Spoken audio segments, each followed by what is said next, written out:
그날 병원 복도에서 그 사람을 다시 만나지 않았더라면 저는 지금도 제 인생이 이미 끝났다고 믿으며 살고 있었을 거예요. 안녕하세요, 여러분. 오늘은 한 분의 특별한 사연을 전해드리려고 합니다. 올해 56살 경기도 분당에 사시는 이정희님의 이야기입니다. 정희님은 25세 결혼해서 30년을 한 남자와 살아왔습니다. 하지만 남편이 갑자기 세상을 떠난 뒤 그녀의 삶은 완전히 멈춰버렸습니다. 그러던 어느 날 예상치 못한 곳에서 예상치 못한 사람을 만납니다. 30년 전 자신이 선택하지 않았던 바로 그 사람을요. 첫눈에 알아봤어요. 주름이 늘고 머리가 희끗해졌어도 그 눈빛만은 변하지 않았더라고요. 남편이 떠난 지 1년 반. 정희 씨는 여전히 새벽 6시에 눈을 떴습니다. 30년 동안 남편 아침상을 차려주던 습관 때문이었습니다. 하지만 이제 식탁에는 자신의 목만 차려졌습니다. 국 한 그릇, 김치, 계란 반숙 하나. 처음에는 울면서 밥을 먹었어요. 그러다 이제는 그냥 무감각해졌어요. 아들과 딸은 각자 분가에 살고 있었습니다. 일주일에 한 번 전화가 오면 정희 씨는 늘 같은 대답을 했습니다. 엄마 잘 지내. 너희나 잘 지내라. 아이들에게 짐이 되고 싶지 않았습니다. 몸도 말을 듣지 않았습니다. 밤마다 얼굴이 화끈거리고 땀이 쏟아졌습니다. 이유도 없이 눈물이 흘렀습니다. 딸의 권유로 산부인과를 찾았더니 의사 선생님이 고개를 끄덕였습니다. 갱년기 증상이시네요. 그 단어를 듣는 순간 정희 씨는 생각했습니다. 내 인생은 이제 내리막길만 남은 거구나. 그날은 특히 더 우울한 날이었습니다. 30번째 결혼기념일이었는데 남편은 없었습니다. 병원에서 주사를 맞고 나오는 길이었습니다. 복도를 걷는데 맞은편에서 조금 절뚝거리는 걸음걸이에 남자가 걸어오고 있었습니다. 그 순간 심장이 멎는 것 같았어요. 강민호. 30년 전 자신이 선택하지 않았던 대학교 선배. 정희야. 이정희 맞지? 그는 대학 시절 정희 씨의 첫사랑이었습니다. 말은 많지 않았지만 힘들 때마다 조용히 옆에 있어주던 사람. 졸업을 앞둔 겨울 그는 고백했습니다. 하지만 정희 씨는 이미 부모님이 소개해준 사람을 만나고 있었습니다. 미안해요, 선배님. 저 만나는 사람이 있어요. 그가 아무 말 없이 고개를 끄덕이고 돌아선 게 마지막이었습니다. 30년 만에 재회였습니다. 병원 1층 카페에 마주 앉았습니다. 아메리카노 2잔. 30년의 시간이 무색하게 두 사람의 대화는 이상하리만치 편안했습니다. 너 많이 힘들어 보이네. 민호 씨의 첫마디였습니다.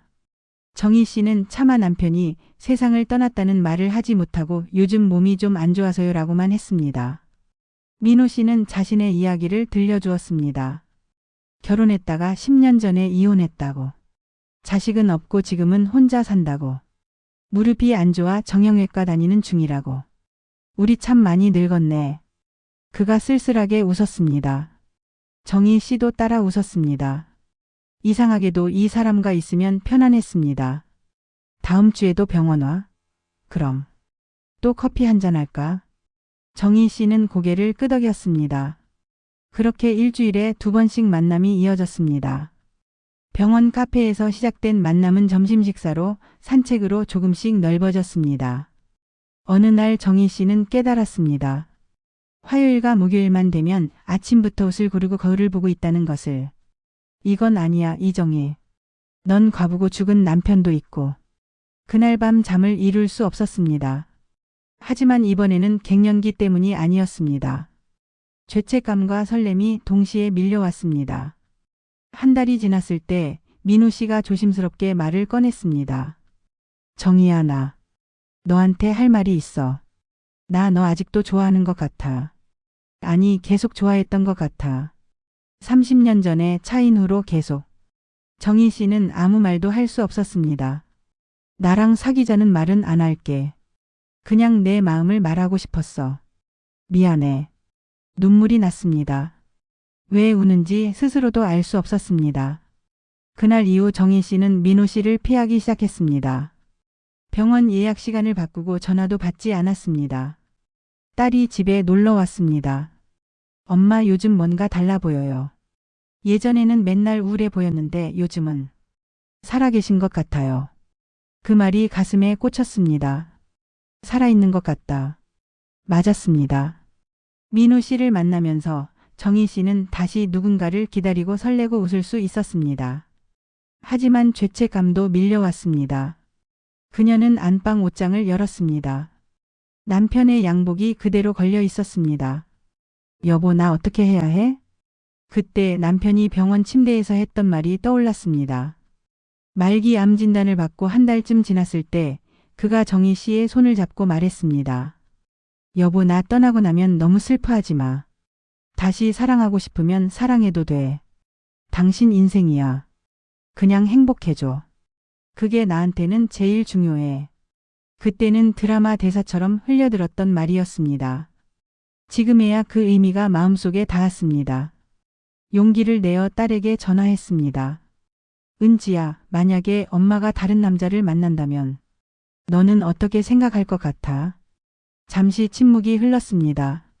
솔직히 처음에는 싫을 것 같아요. 아빠가 돌아가신 지 얼마 안 됐는데. 하지만요. 딸이 말을 이었습니다. 엄마가 행복하다면 저는 찬성이에요. 엄마, 지난 1년 반 동안 전화할 때마다 엄마 목소리가 죽어 있었어요. 그게 얼마나 마음 아팠는지 몰라요. 50대면 아직 젊어요. 앞으로 30년을 혼자 우울하게 사시게 할 수는 없어요. 정희 씨는 울음을 터뜨렸습니다. 그 사람 좋은 사람이에요. 응. 좋은 사람이야. 엄마 대학 때 선배였어. 그럼 됐어요.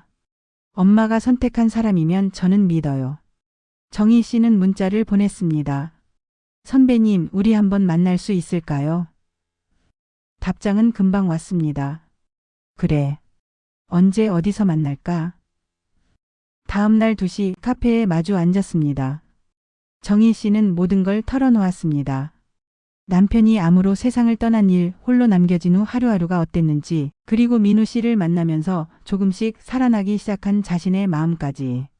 하지만 동시에 죄책감도 들었어요. 남편한테도 미안하고 아이들한테도 미안하고. 민우 씨가 정희 씨의 손을 잡았습니다. 너는 아무 잘못도 하지 않았어. 배우자를 잃고 슬퍼하는 것도, 시간이 지나 다시 행복을 찾는 것도 다 자연스러운 거야. 너는 남편 곁에서 30년을 충실히 살았어. 그 사람도 분명 너의 행복을 바랐을 거야. 선배님, 저 무서워요. 다시 사랑하는 게, 다시 누군가에게 기대는 게, 나도 무서워. 하지만 알잖아. 우리 이제 50 중반이야. 앞으로 남은 시간을 혼자 외롭게 보낼 거야? 아니면 함께 행복하게 보낼 거야?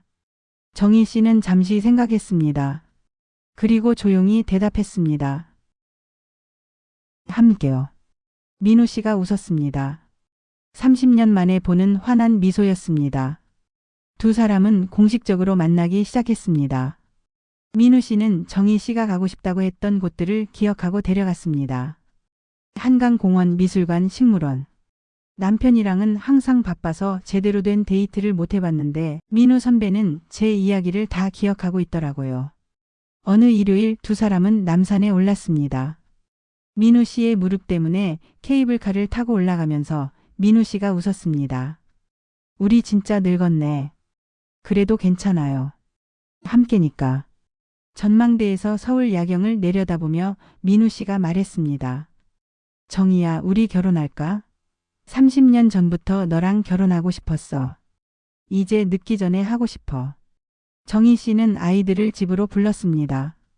민우 씨가 과일 바구니를 들고 현관문을 열고 들어왔습니다. 식사 자리에서 그가 말했습니다.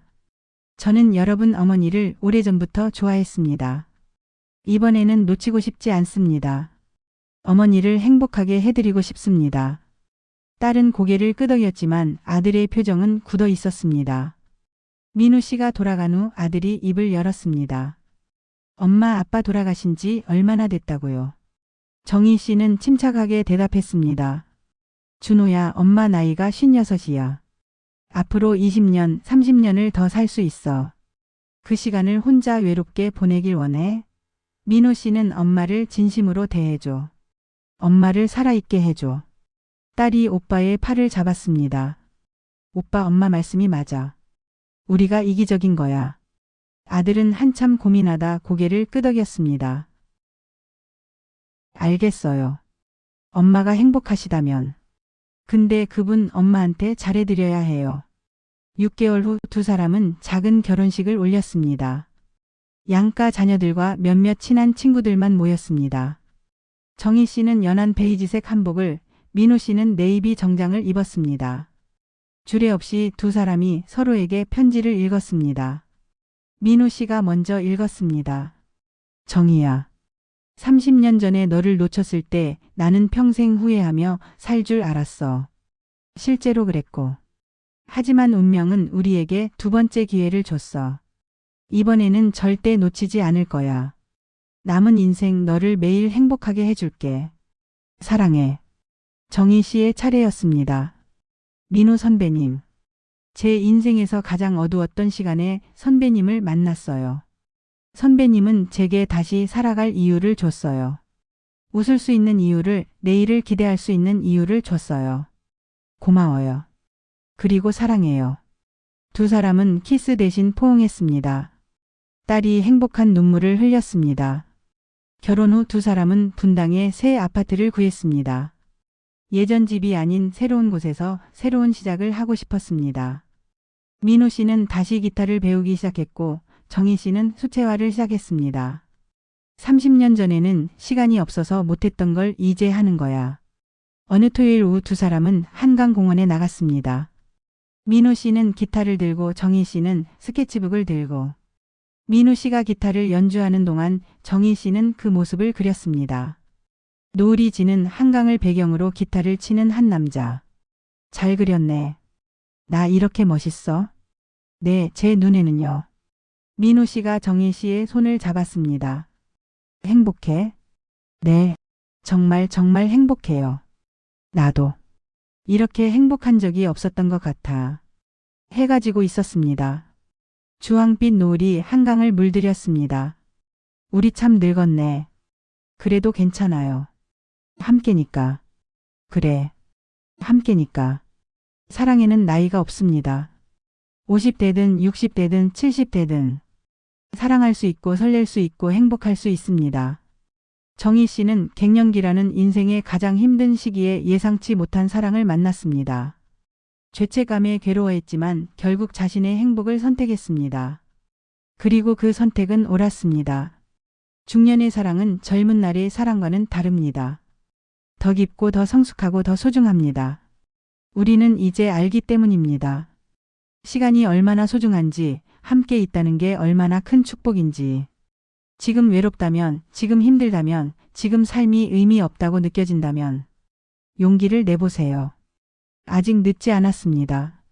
인생의 두 번째 막이 첫 번째 막보다 더 아름다울 수 있습니다. 오늘 이야기는 여기까지입니다. 시청해 주셔서 감사합니다.